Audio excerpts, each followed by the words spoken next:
बीड जिल्ह्याच्या पालकत्वाची जबाबदारी हाती घेतल्यानंतर आज पहिल्यांदाच उपमुख्यमंत्री अजितदादा पवार बीड दौऱ्यावर आहेत. बीडमध्ये दाखल होताच त्यांनी स्वपक्षीय पदाधिकारी आणि कार्यकर्त्यांना चांगल्याच कानपिचक्या दिल्या. त्यानंतर भाजप आमदार सुरेश धस, राष्ट्रवादीचे आमदार प्रकाश सोळंके हे आमदारद्वयी अजितदादा यांच्या रडारवर आले आहेत. आज पालकमंत्री अजितदादा यांच्या उपस्थितीत बीड जिल्हा नियोजन समितीची बैठक होणार आहे. या बैठकीच्या एक दिवस आधीच शासनाने नियोजन समितीच्या नामनिर्देशित सदस्यांची नियुक्ती केली. मात्र मंत्री धनंजय मुंडे यांचे कट्टर राजकीय विरोधक आमदार धस यांना सरकारकडूनच धक्का देण्यात आला. राज्य सरकारच्या या आदेशात बीड जिल्हा नियोजन समितीचे नामनिर्देशित सदस्य म्हणून राष्ट्रवादीचे आमदार विजयसिंह पंडित, भाजप आमदार नमिता मुंदडा यांचा समावेश करण्यात आलाय.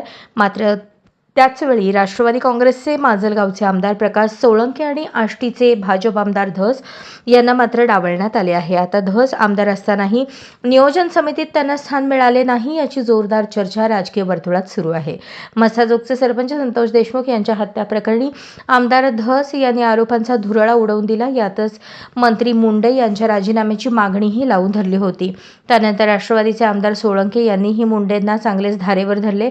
प्रसारमाध्यमांचे प्रतिनिधी जेव्हा धस यांच्याबाबत अजितदादा यांना काही विचारायचे, यावेळी उत्तर देताना अजितदादा यांच्या आवाजात संताप स्पष्ट जाणवत होता. धस काय बोलतात याचे मला काहीही देणे घेणे नाही, असे अजितदादा म्हणाले होते. बीडच्या पालकमंत्रीपदाची जबाबदारी घेतल्यानंतर उपमुख्यमंत्री अजितदादा पवार आज जिल्ह्याच्या दौऱ्यावर दाखल झाले. अजितदादा यांच्या उपस्थितीत जिल्हा नियोजन समितीची बैठक पार पडणार आहे. राज्याचे मंत्री धनंजय मुंडे यांनी अजितदादा यांचे स्वागत केले.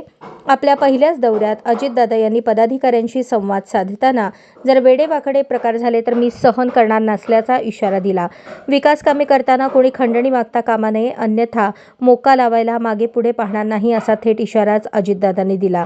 मी बघतो कोणी रिव्हॉल्वर काढले व रिव्हॉल्वर उडवतात, कोणी त्याला लावून फिरते असं म्हणत जे कोणी रिव्हॉल्वर लावून फिरेल त्यांचा परवाना रद्द करण्याचे निर्देश आपण अधिकाऱ्यांना दिले आहेत. रिव्हॉल्वर स्वसंरक्षणासाठी असून तुमचे हे रील वगैरे बनवतात ते मी खपवून घेणार नाही. मी सर्वांना सारखेच नियम लावणार आहे. कोणावर निशाणा साधायचा नाही, पण बदल झालाच पाहिजे, असा आग्रही सूर अजितदादांनी आवळला.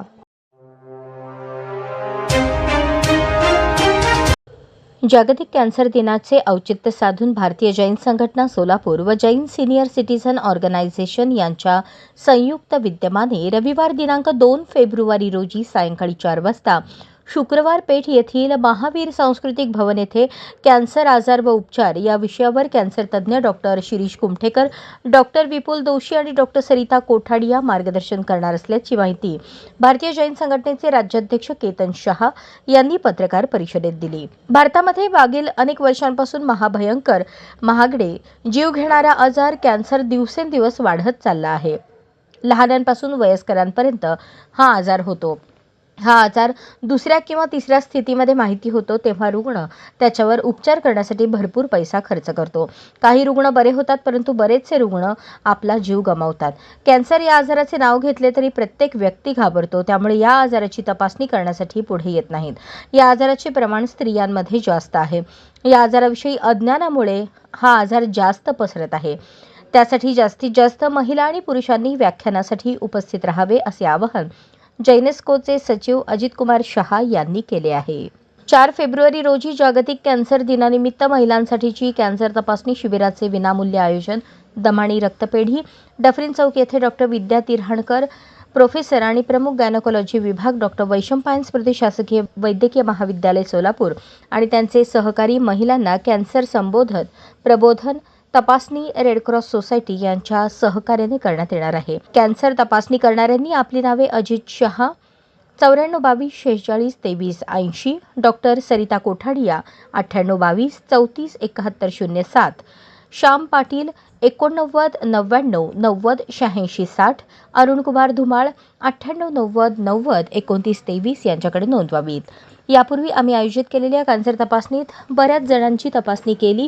त्यात ज्यांना कॅन्सर झाल्याचे समजले त्यांच्यावर योग्य तो उपचार केल्याने त्यांनी कॅन्सरवर विजय मिळवून निरोगी जीवन ते जगत आहेत. अशा कॅन्सरवर विजय मिळवलेल्या महिला आणि पुरुषसुद्धा त्या दिवशी आपल्यासमोर आपले मनोगत व्यक्त करणार आहेत.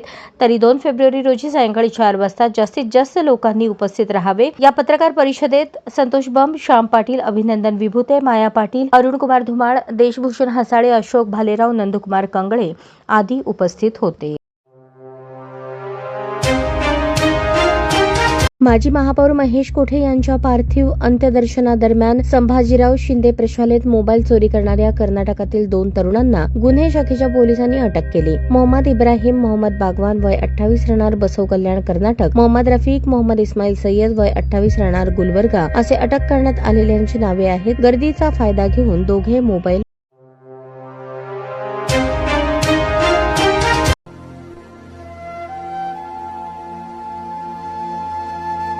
शिवानंद अण्णा पाटील यांच्या मातोश्री शांताबाई सिद्धरामप्पा पाटील यांचे आज आकस्मिक निधन झाले आहे.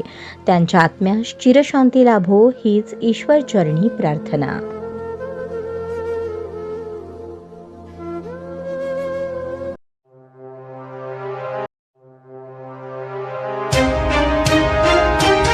ब्रिटिशांच्या जुलमी राजवटीतून भारताला स्वतंत्र करण्याच्या लढ्यामध्ये सत्याग्रहाचा मार्ग स्वीकारून स्वातंत्र्य लढ्यामध्ये अमूल्य योगदान दिलेल्या राष्ट्रपिता महात्मा गांधी यांच्या पुण्यतिथीनिमित्त सोलापूर शहर काँग्रेस कमिटीच्या वतीने सोलापूर रेल्वे स्टेशनजवळ त्यांच्या पूर्णाकृती पुतळ्यास शहराध्यक्ष चेतन नरोटे यांच्या हस्ते पुष्पहार अर्पण करून अभिवादन करण्यात आले. यावेळी प्रदेश सचिव संजय हेमगड्डी, सेवादल प्रभारी प्रदेशाध्यक्ष सुदीप चाकोते, माजी महापौर आरिफ शेख, महिला अध्यक्ष प्रमिला तुपलवंडे, सेवादल अध्यक्ष भीमाशंकर टेकाळे, भटक्या विमुक्त जाती अध्यक्ष युवराज जाधव, मीडिया सेल अध्यक्ष तिरुपती परकीपंडला, वक्ता सेल अध्यक्ष नागनाथ कदम, वाणिज्य व उद्योग सेल अध्यक्ष पशुपती माशाळ, उपाध्यक्ष बसवराज मेत्रे, सिद्धाराम चाकोते, उपेंद्र ठाकर, अशोक कलशेट्टी, हाजी मलंग नदाफ, गिरीधर थोरात, लखन गायकवाड, सागर उबाळे, परशुराम सतारेवाले, सुभाष वाघमारे, माजी महिला अध्यक्ष ॲडव्होकेट करीमुनिसा बागवान, सुमन जाधव, हेमा चिंचोळकर, शुभांगी लिंगराज, शोभा बोबे, संध्या काळे, रुकैया बानू बिराजदार, मुमताज तांबोळी, सलीमा शेख, लता गुंडला, चंद्रकला निजमल्लू,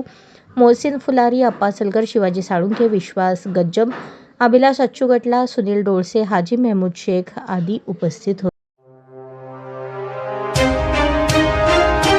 सोलापूर महानगरपालिकेच्या हद्दवाढ भागात आणि जुळे सोलापूर परिसरातील नागरी सुविधांसाठी सुसज्ज दवाखाना आणि प्रसूतीगृह, नवे सुसज्ज बसस्थानक, नाट्यगृह आणि पालिकेची इंग्रजी माध्यमाची शाळा, महात्मा बसवेश्वर उद्यान, अद्ययावत भाजी मंडळी या सर्व उपक्रमांसाठी सोयीच्या जागेचे आरक्षण ठेवून आगामी अर्थसंकल्पात आर्थिक तरतूद करावी अशा विविध मागण्यांचे निवेदन आणि दावे हरकती सर्वपक्षीय शिष्टमंडळाने पालिका आयुक्तांना सादर केले.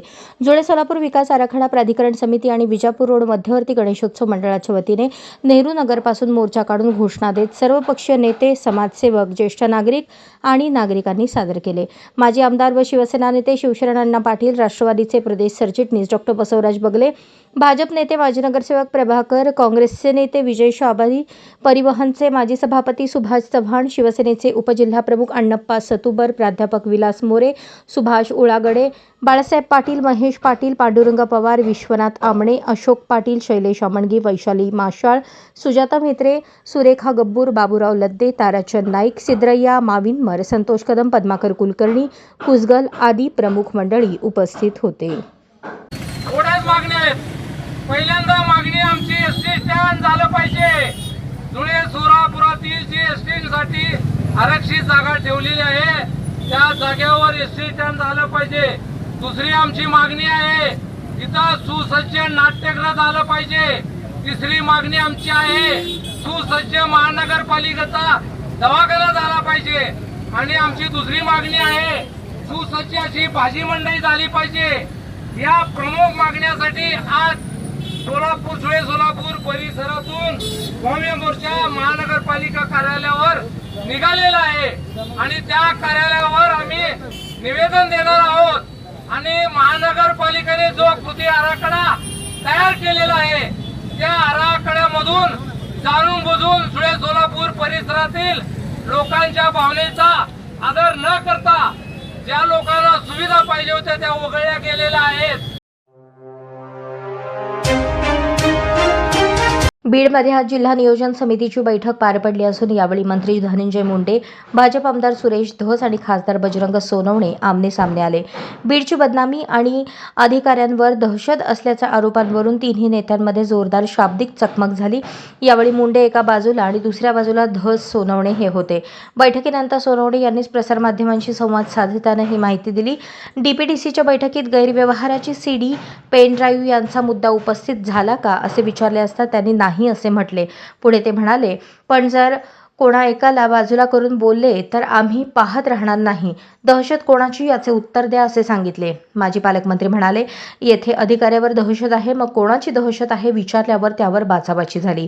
यानंतर बैठक संपली. पालकमंत्री अजित पवार बैठक सोडून निघून गेल्याचा दावाही त्यांनी फेटाळून लावला. वेगवेगळ्या पद्धतीने मुद्दे मांडले असता आम्ही एका बाजूने आणि ते दुसऱ्या बाजूने बोलत होते. अधिकाऱ्यांवर दहशत आहे, बीडची बदनामी करू नका असे सांगत होते. आम्ही बदनामी करतोय का?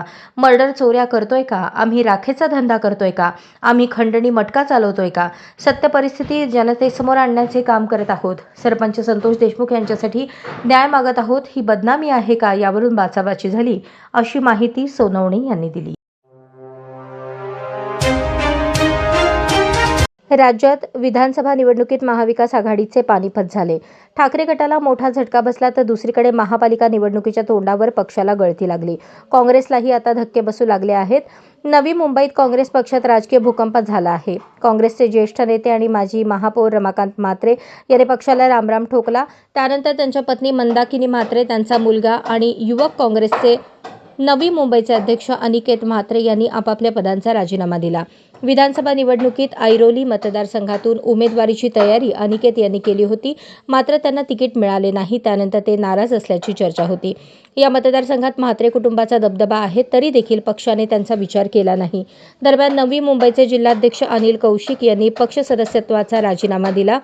त्यांच्या राजीनाम्यानंतर जिल्हाध्यक्षपद रिक्त झाले. आता हे पद तरी आपल्याला मिळावे अशी त्यांची अपेक्षा होती. मात्र यावेळी पक्ष नेतृत्वाने त्यांचा विचार केला नाही. त्याऐवजी अरविंद नाईक यांना जिल्हाध्यक्ष केले. पक्ष नेतृत्वाची ही खेळी म्हात्रे कुटुंबाच्या जिव्हारी लागणारी होती. त्यांच्यातील नाराजी आणखीनच वाढली. या नाराजीतूनच ज्येष्ठ नेते रमाकांत म्हात्रे यांनी पक्षातील पदाचा राजीनामा दिला. त्यानंतर त्यांच्या पत्नी मंदाकिनी आणि अनिकेत यांनी देखील पदाचा राजीनामा दिला. म्हात्रे कुटुंबियांच्या या निर्णयानंतर नवी मुंबईत काँग्रेसचे अस्तित्व राहणार का? यानंतर म्हात्रे कुटुंबीय कोणता राजकीय निर्णय घेणार हे पाहणे महत्त्वाचे ठरणार आहे.